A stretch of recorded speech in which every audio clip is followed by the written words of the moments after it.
bicara tentang Jogja dan universitas ya, kita selaku perantau gitu. Oh ya. Tempat kita di Jogja kan ada KAPMI gitu. Menurut Angindra gimana keberadaan KAPMI di Jogja ini? Oke. KAPMI ya, terkait Ya. KAPMI. Sebenarnya gini, ketika ditanya KAPMI itu apa sih gitu. Banyak orang-orang yang ya kalau secara pengertian keluarga pelajar mahasiswa Indramayu. Ya. Keluarga pelajar dan mahasiswa. Ya. Jadi bukan hanya mahasiswa, pelajar juga di cover. Mahasiswa Indramayu, daerah istimewa Yogyakarta. Tapi KAPMI bagi saya pribadi, KAPMI itu simpel aja. Umay wong Indramayu. Umay wong Indramayu. Di rumahnya orang Indramayu di situ. Itu KAPMI menurut saya gitu. Dan sebenarnya luar biasa sekali ya adanya KAPMI. Tentu kami itu kan paling resmi lah ya katakan gitu ya. Paling resmi di Yogyakarta, orang yang namanya banyak di Yogyakarta. Besar. Kalau saya bandingkan dengan kabupaten-kabupaten lain yang itu memiliki asrama dan lain-lain, itu KAPMI itu lebih besar. Asrama laki-laki, asrama perempuan, ada aula. Iya. Itu besar. Dan bukan hanya fasilitas dan aset gitu ya. Ya orang-orangnya juga memiliki pemikiran yang bebas dan merdeka gitu. Jadi lagi-lagi peran para pendahulu kita yang mendirikan KAPMI itu. Saya yakin para pendiri KAPMI itu orang-orang yang hebat. Salah satunya almarhum Bapak Irianto atau yang dikenal Yance, Pak Yance. Itu kan yang mengusahakan bangunan-bangunan KAPMI. Itu berperan memegang peranan penting gitu. Jadi KAPMI itu sama saja sebenarnya kalau dibilang orda ya, sama aja kayak semisal yang di Bandung itu ada IDA, di Ikawira ada di Malang ada Ikawira gitu ya. Dan di Jakarta ada Permai, terus di yang lainnya lah ya, sorry kalau nggak bisa sebut satu-satu ya. Nah, itu intinya dimanapun ada orang Indramayu di daerah itu pasti ada orda sih sebenarnya. Gitu. Nah, di pekan pendidikan kali ini ya karena dulu namanya Anjang Sono. Jadi kita biasanya kan membawa ini seluruh universitas. Baik itu negeri maupun swasta. Itu kita sosialisasikan, kita beritahu gitu loh. Kita ngasih tahu nih adik-adik para siswa-siswi. Itu kita di Jogja ini ada beberapa universitas. Dan nanti ketika kalian kuliah di Jogja ini ada KAPMI yang mewadahi. Ini sangat membantu sekali. Semisal contoh ada orang Indramayu, dia pengen cari tahu cuma sekedar cari tahu. Saya pengen cari tahu sih culture Jogja tuh gimana. Tinggallah di KAPMI. Boleh kan? Iya kan? Nah, tinggal di KAPMI enggak apa-apa. Kalau semisal cari duitnya pas-pasan lah. Kalau kita booking hotel, oke, Jogja murah-murah, tapi kalau kita booking penginapan dan lain-lain ya habis duit kita gitu. Ya kan ini sangat membantu sekali gitu. Kami sangat membantu sekali. Ya recommended banget lah gitu. Untuk teman-teman yang pengen cari tahu kuliah di Jogja, cuma sekadar pengen cari tahu gitu lah, ingin merasakan culture Jogja dan lain-lain, para siswa dan siswi SMA SMK, cobalah dulu gitu. Enggak usah muluk-muluk. Ya udah ini aja nanti kan kalau di angkatan saya tuh bisa DM atau WhatsApp ya di Instagramnya KAPMI Jogja itu, nanti itu direspon. Kak, saya mau ke Jogja, saya orang Indramayu, saya mau ke Jogja bla bla bla, di sekian saya itu pasti dijemput gitu. Itu loh maksudnya kekeluargaannya seperti itu gitu loh, sampai segitunya udah kayak ya kakak adek lah gitu ya. Nah, kan gitu ya, saya juga merasakan seperti itu. Dan kalau saya bilang program dari KAPMI itu ya mulia sekali gitu loh, karena bukan hanya sebatas penuntasan kewajiban kita. Jadi niat dalam hati kita yang dalam gitu ingin kita orientasikan itu bisa tercapai. Makanya saya paling nggak suka seketika disamakan dengan anak KKN waktu kami mengabdi itu. Saya nggak terima kalau samain sama KKN, karena KKN penuntasan kewajiban mahasiswa. Kalau kita pengabdian itu real. murni dari kita, dari anak-anak kami gitu, ingin mengabdikan dirinya. Sama kayak pekan pendidikan juga sama, itu anak-anak ingin mengabdikan dirinya di ranah pendidikan dengan memberitahu, menginformasikan seluruh informasi kampus-kampus yang di Jogja itu kami tampung. Ini nih kita berikan gitu loh. Di pekan pendidikan kita masuk ke tiap sekolah, di SMA, SMK, di Indramayu ini kita berikan, kita menginformasikan gitu loh. Kan gitu. Iya. Gitu. Ya, saya pribadi juga cukup merasa demikian. Ya. Dengan ya ditampung di situ, dikasih edukasi tentang apa?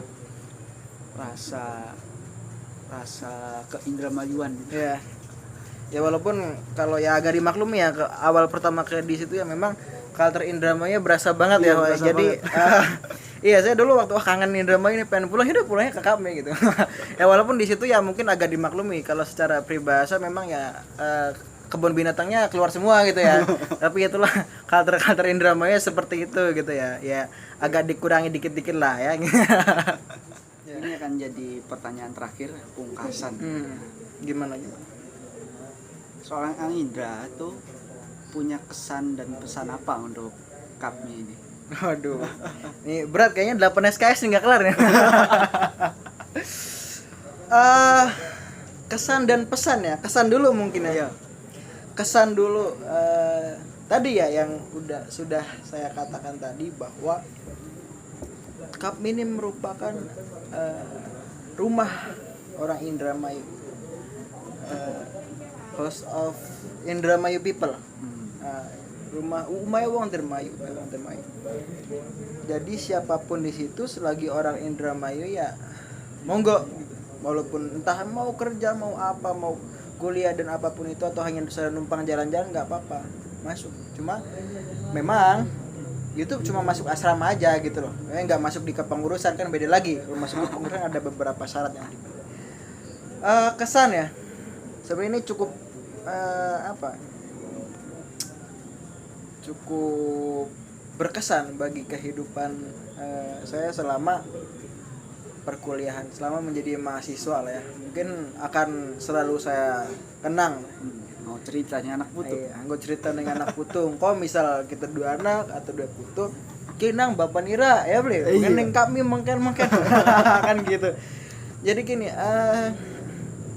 banyak pengalaman entah itu pahit, manis, rada sepet dan lain-lain yang saya dialami di KAPMI. Saya pernah, ini saya cerita ya, pengalaman ini agak mungkin mainstream ya. Jadi saya waktu survei KAPMI mengabdi pertama itu dengan Pak wakil saya Mas Rosid ya, itu saya survei pengabdian di perbatasan Indramayu sana, Ciwado. Itu kan sudah dibikin ini wisata Ciwado. Tapi itu dalam pendidikannya itu waktu saya ke sana mungkin saya waktu itu niatnya ingin bersukaria aja gitu loh, maksudnya jalan-jalan dengan keluarga, jalan-jalan. Ternyata saya lihat jarak dari SD sekolah itu ke pemukiman itu lumayan jauh. Kira-kira berapa kilo? Iya, 2-3 kilo lah. Jauh. Dan kan anak-anak SD ya, waktu SD pulang kan jam 12. Iya. Pulang jam 12. Jadi kita nggak bisa ngebayangin jam 12 siang ataupun jam setengah 1 kita jalan itu sawah, kanan kiri sawah gitu. Bau bunuh-bunuh itu meletak gitu. Kan gitu. Akhirnya saya punya inisiatif kan tadi. Udah pengabdian tahun depan ini di Ciwado aja gitu. Makanya saya survei ke sana. Survei berangkat habis asar. Sama Pak Wakil berangkat habis asar. Lalu pulang mau maghrib jam 5. Posisi pulang itu hujan itu petir, geledek petir. Dan berpetir. Itu ini apa namanya? Ini ada iklan dulu ya, iklan pesawat Lion Airlines ini. Disponsori Lion gak ini? Oke, jadi ya itu ciri khas kafe-kafe Jogja seperti itu ya. Kadangkala kereta gitu ya. Tapi itu identik ciri khas tersendiri gitu. Oke, balik lagi ke cerita tadi. Pas pulang itu hujan, petir, kanan kiri sawah, dari bahasa Dermainnya toang. Iya. Bahasa Indonesia nggak tahu apa itu toang gitu. Mungkin jalan panjang tak berpenghuni. Toang itu jalan panjang tak berpenghuni. Di daerah Trisi di sana itu, Cikamura. Habis asar kan mau maghrib, Iya. hujan, petir gitu. Petir tuh udah kayak teman sendiri di samping, saking akrabnya itu. Jedar, wah, motoran itu. Terabas aja sama Pak Wakil itu, wah, gitu. Iya, kalau dibilang kan gini, rata-rata orang tersambar petir itu kan waktunya tuh habis duhur sampai maghrib. Dan diperkirakan asar sampai maghrib itu rentan orang terkena sambaran petir. Gitu. Saking segitunya gitu loh. Maksudnya itu cerita-cerita kesan-kesan yang mungkin sangat asik dan tidak harus diulangi gitu. Diulangi nggak nentu selamat gitu ya, nggak nentu selamat. Karena ya itulah maksudnya di Kapmi ya memang banyak pengalaman seperti kalau dibilang ini pengalaman pay saya tadi pengalaman pay saya mungkin banyak teman-teman saya juga ada pengorbanan gini bla bla bla ya itu Adu nasib. Mengadu nasib jadinya gitu kan, mengadu nasib ya. Nah, ya mungkin teman-teman punya cerita tersendiri lah, atau mungkin saya pernah dengar cerita gini, pengurus kami itu pulang rapat itu ketabrak motor katanya. Itu kan kecelakaan gitu. Nah itu juga pengalaman mungkin ya pahit-pahit harus dilepeh gitu ya, tapi itu bisa buat cerita lah gitu, seberapa pengorbanan kita gitu untuk sebuah organisasi yang mana organisasi itu berimplikasi pada masyarakat Indramayu. Jadi itu salah satu kesan ya. Jadi kalau kesan manis ya banyak. Saya juga terima kasih ya, berkat kemarin ya kami mengabdi itu kan saya hampir nyimpan mungkin 60% kontak dinas-dinas di Indramayu gitu. Iya, jadi kalau mau ada apa-apa nanti ya tinggal calling gitu. Itu maksudnya salah satu yang bisa kita dapat, tapi intinya pengalaman tadi kan kesan tadi ini sangat berkesan. Bisa foto bareng Pak Ahmad Doviri gitu loh. Pak Ahmad Doviri kan sekarang udah di Mabes Polri, KB Telkom. Terus ya banyak lah yang jelas sudah memberikan kebebasan berpikir gitu. Berpikir sebagai mahasiswa, jadi kita lebih terbuka, lebih open minded lagi gitu loh terhadap dunia luar ya. Namanya kami itu bagusnya gini, dalam segi ini administrasinya itu bagus, lengkap semua. Dan order lain pun ya mungkin hampir seluruh organisasi kan harus ada tolak ukurnya, harus ada pakem-pakemnya, mungkin ada AD, ART gitu, ada GBH, KTAT, PPAO dan lain-lain gitu. Nah kami ini kalau secara administratif itu sangat lengkap. Bahkan ketika anak-anak saya kan saya juga tidak hanya kami ya organisasi meminta pandangan terkait menyusun ADRT dan lainnya, saya kasih contoh ADRT-nya kami. Ini loh yang lengkap itu. ADRT, GBH, TKT, ini lengkap. Bagus. Itu kalau secara administratif memang dapat membantu gitu. Cuma dalam pelaksanaan ya kita balik lagi ke individual dan personal gitu. Iya. Gitu. Nah, itu kesan ya. Jadi ini sangat berkesan lah, asli sangat berkesan. Jadi selama saya kuliah itu memang banyak organisasi yang berkesan buat saya pribadi dan juga salah satunya kami. Tidak bisa dilupakan lah kami. Lalu pesan ya, ini masuk ke pesan. Pesan untuk kami ya, terutama saya berpesan pada seluruh pengurus yang mungkin menjalankan. Mas Farhan juga kan sama ya. Sebagai wakil ya, nih wakil kan di internal, kalau ketuanya di eksternal gitu. Kalau saya dulu advisor itu kerjanya di luar. Jadi sepaket sama sepaket sama ketua. Jadi ya bisa kerja di dalam, bisa kerja di luar kalau advisor gitu. Jadi dua kaki gitu. Nah, gitu. Pesan untuk anak-anak kami pengurus yang sekarang ya. Jadi yang pertama tolong pisahkanlah dua sekat ini. Ada sekat, kalau saya mengamati di kami itu ada sekat-sekatnya gini. Kita sebagai orda, sebagai organisasi daerah, tentu kita memiliki rasa primordialisme. Apa itu rasa primordial? Primordialisme itu ya mungkin bisa cari ya, bisa tadi saya nggak mau mikir sendiri gitu. Cari di Google primordialisme apa, intinya gampangnya gini, primordialisme itu menganggap kelompoknya itu yang paling hebat. Oh iya, iya. Jadi menganggap kami itu paling hebat gitu. Orang-orang kami menganggap kami itu paling hebat. Nah, itu. Dan semua organisasi daerah itu rata-rata harus memiliki seperti itu. Dan itu bahkan awal mulanya Orda itu rasa primordialisme terhadap Indramayu. Karena nggak mungkin ada Orda kalau tidak ada primordialisme. Semangat awalnya itu. Nah itu dia. Saya bangga nih jadi orang Indramayu. Mungkin dulu yeah. Para penegak, pendiri kami, founder kami itu, saya bangga jadi orang Indramayu ini. Terus ada yang diekspos nih di dunia luar di Indramayu ini. Jadi bikinlah kami. Kan awalnya kan arisan ya, mungkin yang udah baca sejarah kami. Awalnya arisan, lalu dibentuklah terus jadi kami yang besar seperti ini. Jadi kerap kali itu yang harus dipisahkan sekatnya itu. Jadi primordialisme itu penting, tapi yang banyak kesalahan di sini teman-teman kami ini. Jadi primordialisme ini dikeluarkan dalam arti ketika kita berhubungan eksternal itu dikeluarkan.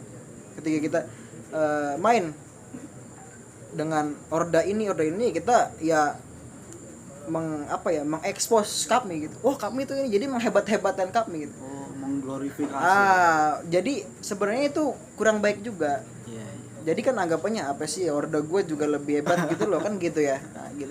Jadi bisa dipisahkan ini. Jadi primordialisme itu jadikanlah prinsip. Jadikanlah idealita. Iya. Idealitas kita gitu loh. Dan idealita pun itu bisa dibagi lagi. Nah gitu ya, itu kalau itu nggak kelar-kelar. Intinya idealita tanamkan dalam diri kalian aja, para anggota kami dan pengurus kami. Oke, kita primordialisme tetap udah dalam diri aja, cukup dalam hati. Kami itu hebat, Indramayu itu hebat, saya bangga dengan budaya-budaya Indramayu. Berokan sudah pernah tampil di 0KM, belum tahu kan? Nah itu Berokan tampil dulu. Saya lihat video di YouTube, Berokan tampil di 0KM sama di acaranya orang Asia, acara internasional. Saya merinding, saya bangga gitu loh, budaya Indramayu ini udah go internasional. Berokan ini cukup tanamkan dalam diri. Ketika kita berhubungan dengan lain, elemen-elemen lain, dengan organisasi lain, organisasi entah itu basisnya religius dan lain-lain, pergerakan dan lain-lain, itu kita harus pluralisme. Ya kan, tahu ya pluralisme kan? Nah itu. Kita harus pluralisme karena kita Indonesia, Bhinneka Tunggal Ika gitu, berbeda-beda tapi tetap satu juga. Jadi itu yang harus dipisahkan. Jadi ya itu yang membuat nanti cara berkomunikasi kami juga baik. Kami itu kan dilihat dari orang-orangnya. Betul. Gitu. Kalau orang-orangnya baik ya kami baik. Kalau orang-orangnya nggak baik, kami pun nggak baik.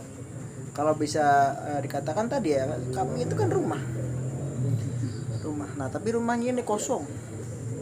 Terserah kalian mau buat apa, kalian mau isi apa itu rumah. Dan kalian sendiri itu, para pengurus yang membuat itu. Kami cuma rumahnya orang Indramayu. Rumah itu mau kalian bikin tingkat berapa gitu kan ya, analoginya ya. Itu ya terserah hak kalian, mau kalian hancurkan itu hak kalian gitu. Jadi ya kami bagus karena ya anggotanya juga bagus. Itu pemahaman yang itu ya. Jadi kalau dalam diri primordialisme itu cukup dalam diri aja, tapi kalau ketika kita berhubungan keluar kita harus pluralisme, menghargai gitu. Itu rata-rata anak-anak kami saya lihat, pengurus kami saya lihat jadi agak anti organisasi luar gitu. Jadi gitu. Jadi jangan anti dengan organisasi luar. Nah, kesalahan berpikir yang satu lagi yang mungkin di pengurus-pengurus kami dan anggota-anggota kami ini masih ada gitu loh. Saya pernah soalnya dulu pernah dulu waktu jadi pengurus KAPMI, saya juga ikut organisasi. Bahkan saya waktu 1 tahun itu tiga organisasi sekaligus dan semuanya koordinator. Wow. Gitu. Ada KAPMI, ada saya kebetulan hukum, ada Permahi, Perhimpunan Mahasiswa Hukum Indonesia, DPC Jogja, saya juga ngurus itu. Ada UKM, FKP, saya juga jadi koordinator di situ. Nah, pandangan yang lain terhadap saya gitu, wah Indra ki ning jaba bae gitu, wah Indra ini prosesnya di luar aja gitu kan, gitu. Terus nggak ke kami gitu kan. Nah, ya saya juga waktu itu lihat ada program kerja apa sih di kami gitu. Maksudnya apakah tolak ukur ini ya, apakah yang dapat dikatakan aktif di kami itu harus setiap hari di asrama kami? Enggak juga. Yang penting kami ada acara apa dia hadir. Dia membantu. Keaktifan kan itu sebenarnya. Percuma kalau sehari-hari di asrama kami tapi ketika kami ada acara itu nggak ada batang hidungnya. Itu ini terbukalah gitu. Ini yang jadi kesalahan adalah dibandingkan. Jadi misal Mas Farhan ini kan KAPMI, terus ikut organisasi eksternal lain, terus dibandingkan. Mas Farhan ini membandingkan akhirnya, wah saya kalau di KAPMI seperti ini, kok di organisasi yang saya alami ini kok agak beda ya, wah berarti ini salah. Nggak gitu. Jadi itulah culture-nya mereka gitu. Dari sisi apa ya, ikuti saja alurnya gitu. Jadi jangan anti. Kalau bisa kombinasikan apa yang tidak didapat di KAPMI dapatkanlah di organisasi itu, dan apa yang tidak ada di KAPMI terapkanlah di organisasi itu. Tapi ketika diterapkan itu lihat dulu. Yang kurang baiknya kan adalah, wah ini bawa dari luar, ini kayaknya terapkan nih di KAPMI nih, bagus nih gitu. Tapi ternyata nggak cocok gitu loh. Nah kan gitu, itu yang serasa harus disaring juga gitu. Jadi ya jangan dijadikan perbandingan karena nggak akan kelar. Karena beda, kalau mau dijadikan perbandingan ya harus satu frekuensi, harus satu jenis. Ketika kami ini orde, ya udah dengan orde lain, jangan dengan organisasi eksternal lain. Nah itu yang pemikiran seperti itu yang membandingkan dengan organisasi lain, jadi menutup kita sendiri. Wah ya udah, kalau saya mending KAPMI aja gitu loh. Iya, ngapain kita ikut sini yang nggak jelas? Padahal nggak gitu loh, nggak gitu. Nah, jadi kan ini, kalau saya kan banyak orang-orang yang berpikir gini, ambil baiknya, buang jeleknya. Nah, saya ngobrol sama teman saya, orang Subang tuh, anaknya Kiai. Jadi nggak seperti itu konsepnya katanya. Dan saya juga mengamini itu. Jadi ambil yang baik, yang jelek ini jangan dibuang, tapi dikantongin buat apa? Buat spion, buat kita ngaca. Ketika di depan itu, oh iya ada masalah nih, sama nih kayak gini masalahnya, kan kita tahu. Kalau kita udah dibuang, kita kan nggak tahu.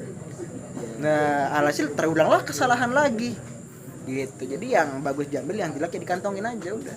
Ketika ada masalah lihat, oh iya ini, jangan sampai kayak gini lagi gitu caranya. Jadi ya itu, terbukalah pemikiran-pemikiran para pengurus dan juga anggota-anggota kami. Sama oh ya satu lagi saya pesan di KAPMI untuk pengurus ya, khusus pengurus.